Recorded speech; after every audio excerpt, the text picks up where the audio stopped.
Bismillahirrahmanirrahim. Assalamualaikum warahmatullahi wabarakatuh. Mahasiswa saya yang saya banggakan, Alhamdulillah kita masuk ke pertemuan kedua untuk mata kuliah praktek pengenalan teknologi informasi. Ya, yang saya hormati para asisten yang membantu saya nantinya di dalam materi pembelajaran pengenalan teknologi informasi untuk segmen prakteknya. Jadi mohon mahasiswa untuk berkoordinasi dengan kakak-kakak asisten jika ada kendala-kendala teknis, ya. Mohon untuk berkoordinasi dengan asisten, ya. Jadi juga saya minta bantuan para asisten untuk mengkoreksi nilai, ya.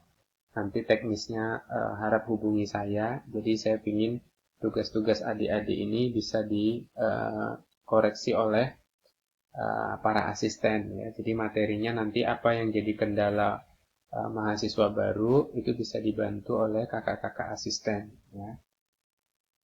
Baik, pada pertemuan kedua ini saya bicara tentang sistem komputer pembentukan teknologi informasi. Ya, ini adalah materi praktek, tapi materi praktek ini saya bungkus pakai materi teori gitu ya. Nanti di ujungnya teman-teman harus praktek bagaimana mempraktekkannya, ya.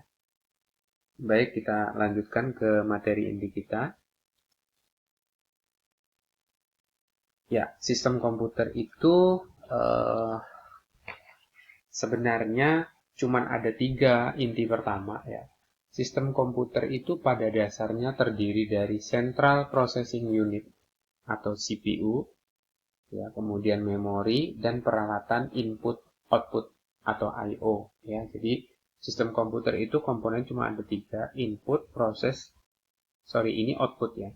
Input, proses, dan output. Nah, CPU itu fungsinya adalah tempat berlangsungnya semua proses. Jadi nanti di dalam komputer itu, ini CPU bukan CPU fisik, ya, tapi memang benar-benar Central Processing Unit yang ada di dalam komputer, ya. Kemudian fungsi memori adalah merupakan tempat menyimpan program dan data sewaktu keduanya sedang diproses, ya. Di situ tempat menyimpan data, di situ juga tempat pemrosesan, ya. Jadi memori itu punya fungsi 2, ya, merupakan tempat, kemudian juga merupakan aktivitas, ya. Jadi ini konsep dasarnya sistem komputer itu yang perlu diingat adalah ada 3 komponen, ya. Sistem komputer itu punya 3 kriteria, punya 3 item. Yang pertama adalah Central Processing Unit, kemudian memori dan peralatan input-output. Jadi buat para asisten kalau mau live itu tunjukin, ya, bagaimana personal komputer Anda buka atau laptop Anda buka, Anda jelasin fisiknya. Ya, jadi teman-teman nggak apa-apa sekali-sekali ngorbanin laptop dibongkar-bongkar, kemudian nanti dipasang ulang, ya. Kalau misalnya nanti gagal, ya dibawa ke rentalan. Saya dulu tahun 97 itu, ya, beli komputer dibongkar, kemudian dipasang lagi nggak bisa, ya kita panggil teman, kalau teman nggak bisa panggil teknisi, ya. Bahkan pengalaman saya pribadi, salah masang power supply meledak gitu, ya, salah masang prosesor terbakar, ya itu resiko gitu. Nggak apa-apa, teman-teman juga harus lakukan hal yang sama, ya. Mulai, kalau bahasa saya mulai utak-atik lah gitu, ya, untuk proses-proses di dalam CPU-nya itu. Ya minimal paling enggak Anda bisa install, ya. Seperti itu, karena biasanya kayak kalau udah sarjana komputer semuanya ditanya gitu, ya. Bisa ini enggak, bisa perbaiki monitor enggak, ya. Dianggapnya kita ini serba bisa, ya. Sampai sampai nginget password Facebook juga ditanya seperti itu, ya. Jadi sekali lagi untuk sistem komputer itu ada 3 komponen. Yang pertama adalah CPU, yang kedua adalah memori, dan yang ketiga adalah peralatan input atau peralatan output. Ini adalah komponen dasar dari sistem komputer. Oke, kita skip. Oke, operasional komputer, ya. Jadi operasional komputer itu cuma ada 2. Yang pertama adalah distributed computing, ya. Yang kedua adalah open computing, ya. Distribusi ini apa? Adalah transfer data antar komputer yang berbeda sistemnya. Transfer data antar komputer yang berbeda sistemnya. Sedangkan open computing itu adalah komputer yang berbeda untuk berbagi file dan komunikasi. Ini sesuatu yang berbeda ya. Kalau di sini adalah komputernya yang berbeda sistemnya. Kalau yang di sini komputernya yang berbeda, komputer yang berbeda untuk berbagi file dan komunikasi ya. Ini beda topologinya ya. Terus saya bicara protokol ya. Protokol adalah aturan-aturan dasar di dalam komunikasi antar komputer, antar komputer dan peralatan I/O serta antar program ya. Jenis protokol itu ada HTTP dan TCP/IP.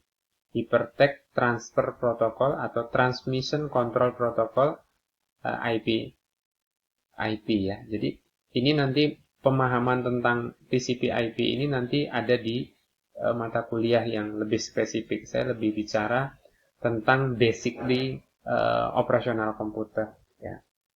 Ini saya lanjutkan lagi. Komponen sistem komputer ya.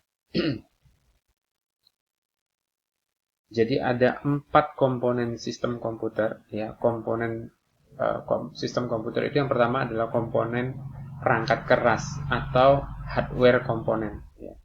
Kemudian selanjutnya adalah komponen perangkat lunak atau software komponen. Yang ketiga adalah komponen data ya, atau data komponen. Yang keempat adalah komponen komunikasi atau communication komponen ya. Jadi perangkat keras, perangkat lunak, data, dan komunikasi. Ini adalah material atau hal yang ada di sistem komputer. Ya, nggak ada lebih dari ini. Ya. Perangkat keras, perangkat lunak, data, dan komunikasi. Semua ini akan berkolaborasi jadi satu. Kita bahas satu-satu. Yang pertama adalah kita akan bahas di perangkat keras. Perangkat keras adalah sesuatu yang dapat disentuh. Perangkat keras itu adalah sesuatu yang dapat disentuh di komputer. Perangkat keras di komputer antara lain adalah CPU, memori, dan peralatan I/O. Ini semuanya kelihatan. Ya, di laptop Anda juga akan kelihatan. CPU itu akan terlihat, kemudian memori juga bisa dibeli ya. I/O itu ada keyboard, ada monitor, ada suara ya. Kalau sekarang input itu nggak hanya keyboard sama mouse ya, kita bisa juga suara ya. Sama ketika saya merekam video ini, inputnya adalah suara. Nah, sementara CPU ya, CPU Central Processing Unit itu punya 3 komponen juga ya. Punya 3 komponen. Yang pertama adalah ALU ya, Arithmetic Logic Unit, berfungsi untuk melakukan perhitungan. Ya, di dalam CPU ini dia punya 3 pekerjaan.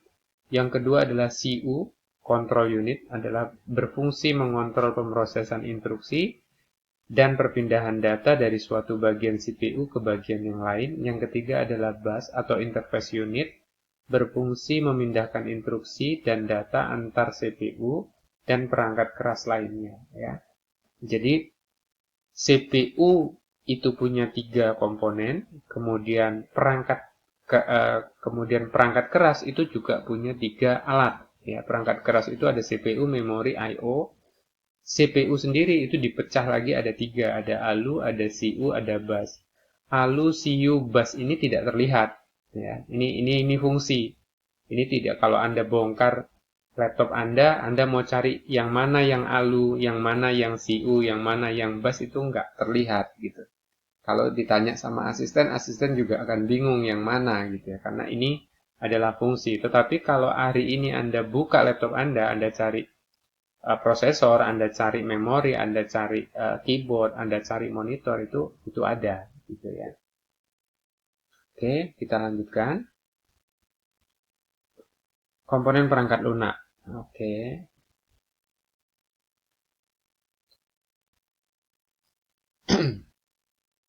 Perangkat lunak tersusun atas program yang menentukan apa yang harus dilakukan oleh komputer. Ya, ingat, kita jadi orang informatika itu kebanyakan tujuan awalnya adalah jadi programmer. Ya, makanya di sini tujuannya adalah jadi programmer. Programmer hasil akhirnya buat program, ya, buat aplikasi, buat software. Ya.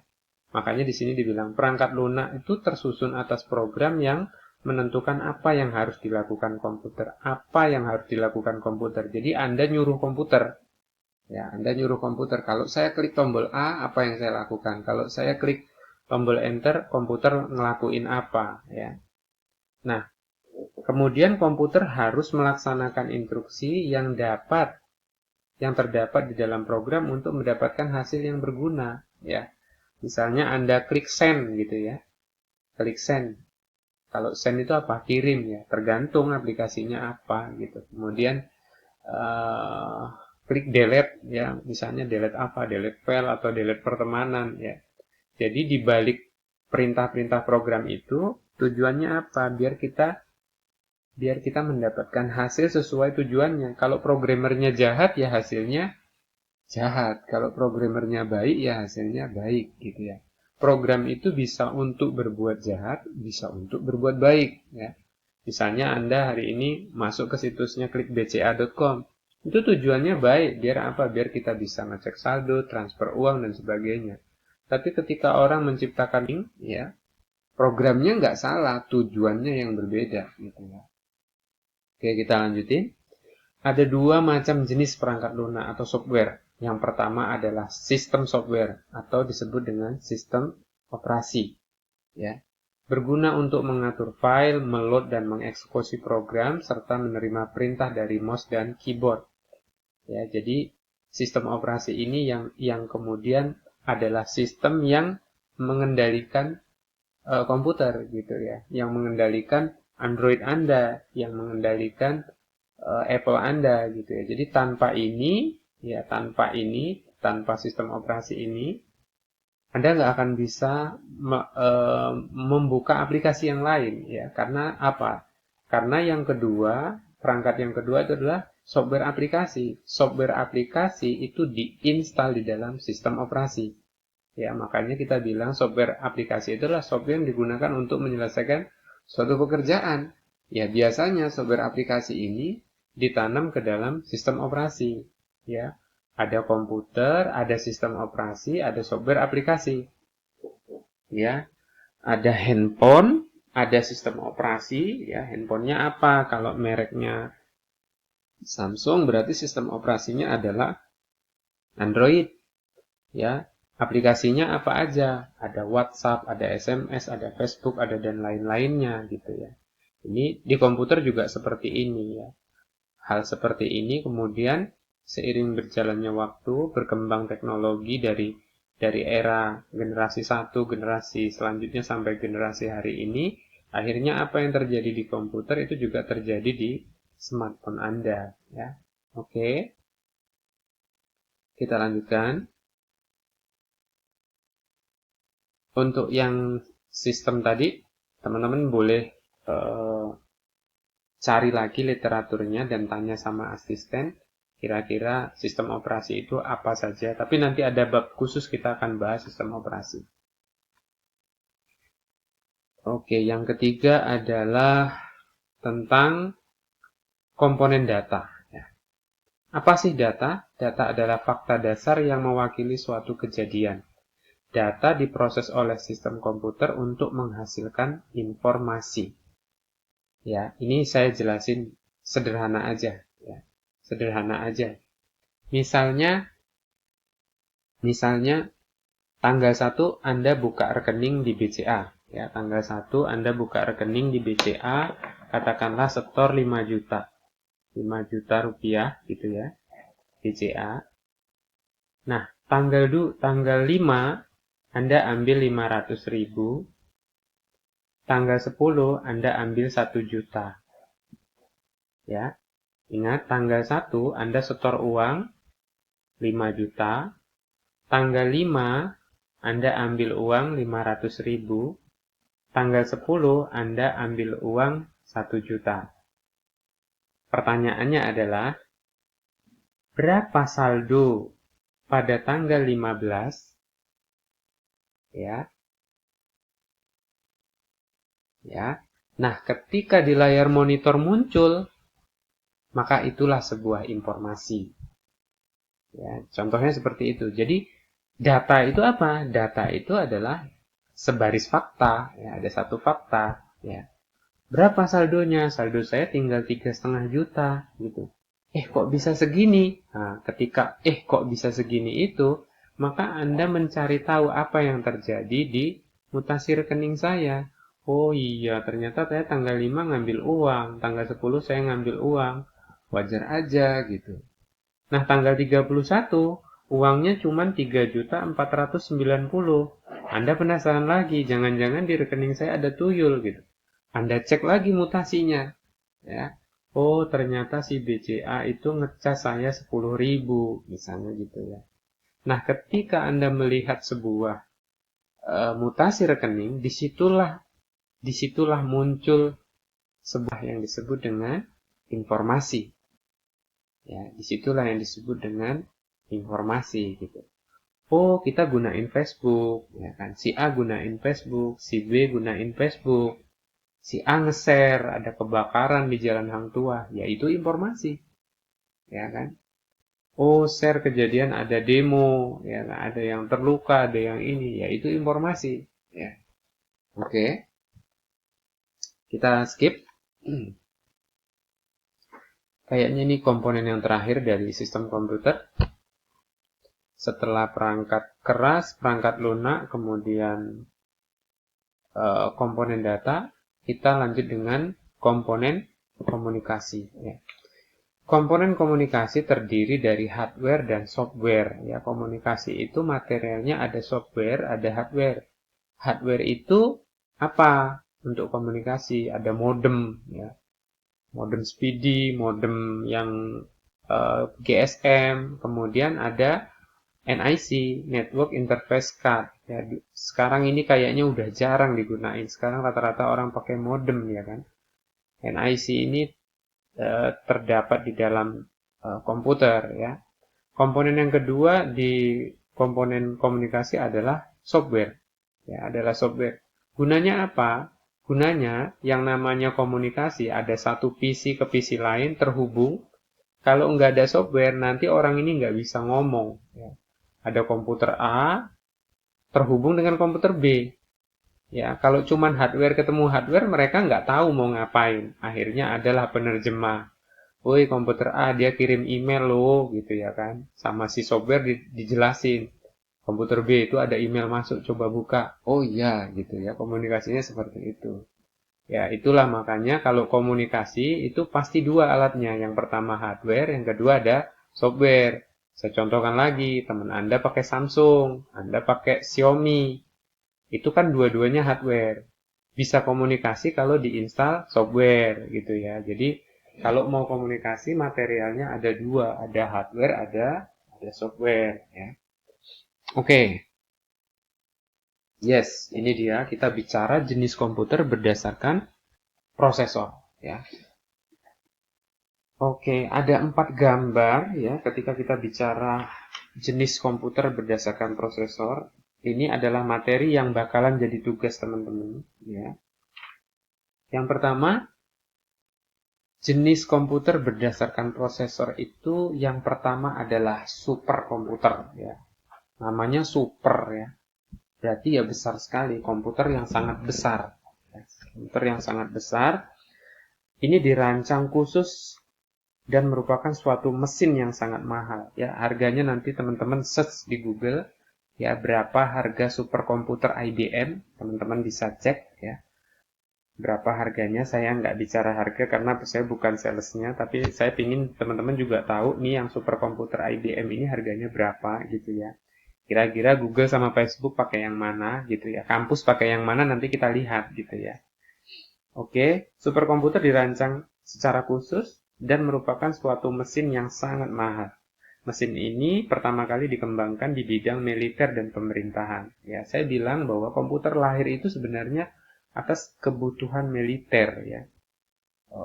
Di sana data-data penting diolah ya. Mesin ini dapat menganalisis dan memvisualisasikan suatu proses atau fenomena yang tidak terlihat. Ya. Misalnya kalau hari ini BMKG memprediksi, bakalan ada angin puting beliung gitu ya. Itu kan datanya harus bagus gitu ya, komputernya harus bagus ya. Terus biasanya diinstal untuk bidang bisnis ya, untuk bidang bisnis misalnya sekarang perusahaan IT terbesar di dunia apa? Google misalnya gitu. Nanti teman-teman lihat dia pakai komputer apa gitu ya. Kemudian untuk perbankan ya, untuk perbankan kira-kira BCA itu pakai superkomputer atau enggak ya gitu ya.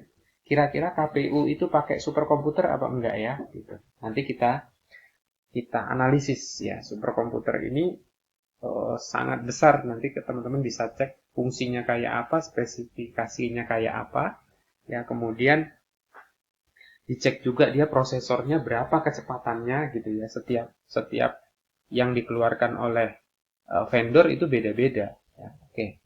Jenis yang kedua itu adalah mainframe ya. Mainframe ukurannya lebih kecil daripada superkomputer ya.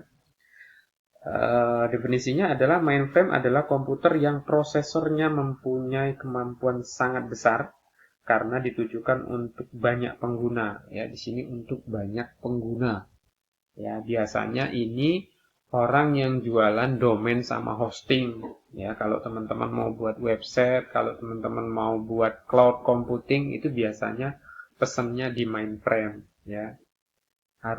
Harus buka server sendiri ya. Oke. Oke, pertama pindah ini tidak jelas udah. Oke, skip. Mainframe disediakan untuk banyak pengguna, multi-user, dan setiap pengguna dapat menggunakan program yang berbeda pada saat yang sama ya.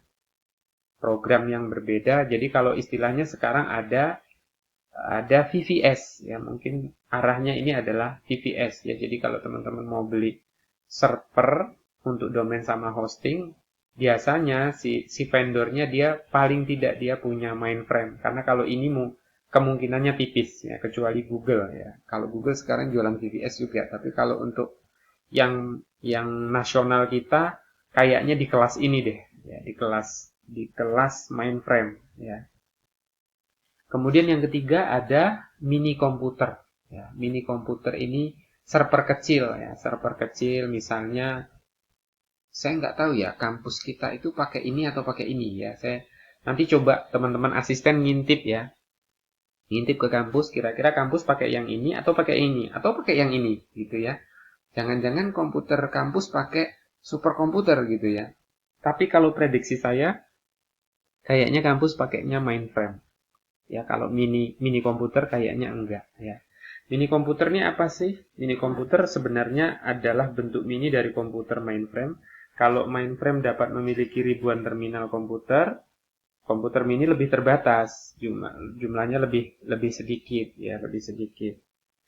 Ya, ini untuk perusahaan menengah ke bawah lah ya, menengah ke bawah. Nanti teman-teman cek Tokopedia itu pakai mainframe atau superkomputer. Ya, Traveloka itu pakai mainframe atau superkomputer. Nah, yang terakhir adalah personal komputer. Ya, kalau personal komputer ini kita-kita ya, yang di rumah-rumah. Ya, saya nggak tahu teman-teman di rumah mungkin pakai mini komputer. Kalau misalnya yang seneng pakai data rame-rame ya, misalnya bisa pakai ini ya. Jadi jenis komputer berdasarkan prosesor itu kita bagi menjadi 4. Yang pertama adalah superkomputer, yang kedua adalah mainframe, yang ketiga adalah mini komputer, yang keempat adalah personal komputer. Hati-hati nulis mini komputer ya. Kalau di Tokopedia itu mini komputer itu yang CPU cuman sebesar apa ya? Sebesar handphone ya. Kecil sekali, harganya 3 jutaan. Bukan itu ya, bukan itu. Jadi ini bagian dari mainframe tapi ukurannya lebih kecil ya. Tapi kalau dibandingkan personal komputer jauh ya. Kalau mini komputer yang Anda temuin di Shopee itu kayak laptop sebenarnya ya. Sebenarnya kayak laptop. Enak dibawa kemana-mana daripada bawa laptop gitu ya. Oke, kita skip. Oke. Saya akan bicara jenis dan kategori sistem komputer. Ya. Saya akan bicara jenis dan kategori sistem komputer. Oke, sistem komputer ini produk akhirnya adalah sistem operasi, ya, adalah sistem operasi. Kalau saat ini ada yang paling terkenal itu adalah Windows, yang kedua Linux, yang ketiga adalah Macintosh, ya, Macintosh, ya. Jadi kalau Macintosh itu untuk siapa sih? Itu biasanya dirancang untuk pengguna yang tidak terlalu berpengalaman, ya, atau pengetahuan tentang sistem operasinya minim. Jadi dia cuma bisa pakai aja, itu lebih cocok pakai Macintosh. Kalau Windows ditujukan untuk pengguna yang membutuhkan kemudahan. Orang nggak mau ribet itu ya pakai Windows aja, gitu. Ya, memang orangnya nggak mau ribet, ya udah semuanya kelihatan, tinggal klik-klik aja gitu ya. Itu orangnya pakai Windows, kayak saya tuh ya. Orangnya simpel-simpel aja. Nah, kemudian kalau orang yang pingin sesuatu yang esentrik ya, pengalaman komputernya bagus gitu, dia biasanya pakai Linux. Ya. Dia biasanya pakai Linux. Jadi melihat orang itu simpel aja ya. Pakai Macintosh, dia orangnya sederhana ya. Kalau pakai Windows, ya orangnya nggak mau ribet gitu ya kan. Kalau pakai Linux, ya orangnya ribet banget, misalnya kayak gitu. Ini cerita ya, cerita. Oke. Kita balik ke jenis dan kategori sistem komputer. Jenis dan kategori sistem komputer itu ada 6. Yang pertama adalah single user dan workstation. Kemudian sistem multi-user, sistem server jaringan, sistem waktu nyata atau real time. Kemudian yang kelima adalah sistem kendali atau embedded. Yang keenam adalah sistem terdistribusi. Oke, silakan teman-teman simak benar gitu, saya tidak jelaskan secara detail di slide saya ya. Saya akan jelaskan secara manual ya. Sistem single user ini adalah sistem yang sangat sederhana ya. Ini kita gunakan untuk komputer di rumah aja ya. Untuk komputer di rumah hanya untuk kepentingan pribadi. Ya, kalau sistem multi user atau sistem yang kedua ini, ya, sistem yang kedua ini adalah sistem yang menyediakan penambahan fasilitas yang mengizinkan berbagai pengguna untuk berbagi sumber daya. Ya. Sistem mainframe yang besar mampu mendukung 100 pengguna secara bersamaan. Ya. Jadi kalau sistem multi-user ini, satu sistem digunakan oleh banyak orang. Ya, di banyak orang. Sistem multi-user membutuhkan penambahan sistem operasi pendukung untuk terminal I/O, file login pengguna, dan password untuk keamanan. Jadi satu komputer ya diakses oleh banyak orang dengan user yang berbeda-beda. Ya. Oke, yang ketiga adalah sistem server jaringan. Ya, sistem server jaringan atau bahasa Inggrisnya adalah network server system, mirip seperti sistem multi-user. Ya, tetapi bedanya apa? Bedanya server menyediakan layanan file, layanan print, layanan basis data untuk klien. Ya. Server ini bisa menyediakan berbagai layanan eksekusi program untuk klien, termasuk mendukung untuk startup sistem klien, terutama pada jaringan dengan klien yang kecil. Ya. Ini kalau yang dari SMK udah biasa nih, server jaringan buat server sendiri ya. Jadi kliennya terkoneksi dengan server. Yang nomor 4 adalah sistem real time ya, atau sistem waktu nyata. Adalah sistem di mana satu atau lebih proses harus bisa mengakses CPU secara cepat ketika diperlakukan. Sistem waktu nyata dibutuhkan untuk aplikasi di mana satu atau lebih program untuk mengukur atau mengendalikan perangkat I/O dan merespon di dalam pengendali waktu yang sangat spesifik. Ya. Contohnya apa, Pak? Ya, contohnya itu misalnya adalah pengendali roket. Ya. Di sini nggak boleh nge-lag ya, nggak boleh hang ya. Memang benar-benar butuh waktu yang sangat nyata ya. Oke, nomor 5, sistem kendali embedded atau embedded control system adalah sistem yang dirancang untuk mengendalikan sebagian peralatan seperti automobil atau oven microwave. Perangkat lunak untuk sistem kendali embedded biasanya disediakan di dalam ROM ya.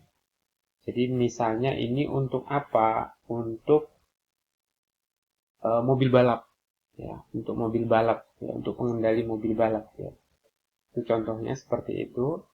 Kemudian yang terakhir adalah sistem terdistribusi ya. Apa maksudnya sistem terdistribusi? Jadi pada sistem terdistribusi, kekuatan pengolahan distribusi antar komputer dalam jaringan itu dibutuhkan waktu yang sangat cepat ya. Di sini ada dua topologinya di sistem terdistribusi. Yang pertama adalah client server, sistem client server. Yang kedua adalah sistem peer-to-peer, ya, peer-to-peer. Ya. Nah, inilah jenis dan kategori sistem komputer. Jadi sistem komputer itu, sistem operasi itu ada single user, ada multi-user, ada server jaringan, ada real-time server, ada embedded, ada terdistribusi. Ya, oke. Oke, slide yang terakhir adalah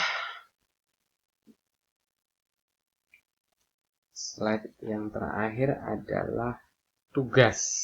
Oke, tugasnya waktunya 3 hari. Ya, waktunya 3 hari. Ini tugas kedua. Jadi, buatlah sebuah video analisa tentang sistem komputer ya untuk perusahaan. Kalau Anda yang mahasiswa jenis kelamin laki-laki, berarti buatlah video analisa tentang sistem komputer untuk perusahaan Google. Ya. Untuk Anda yang wanita atau mahasiswi, buatlah video analisa tentang sistem komputer untuk perusahaan Facebook. Materi yang dibahas apa?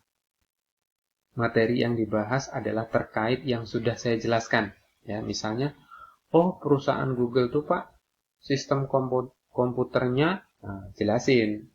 Jenis komputer yang digunakan, jelasin. Kategori sistem yang digunakan, ya dia pakai Linux, dia pakai ini, dia pakai itu.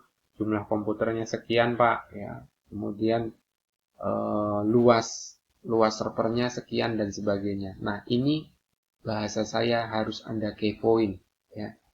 Anda buat sebuah video ya 5 menit sampai dengan 8 menit buat yang cakep. Ya, nanti kalau sudah selesai, naikkan YouTube. Kemudian kalau saya sudah buka tiket untuk entry tugasnya, kemudian Anda entry di sana. Ya, jangan entry di dashboard saya. Ya.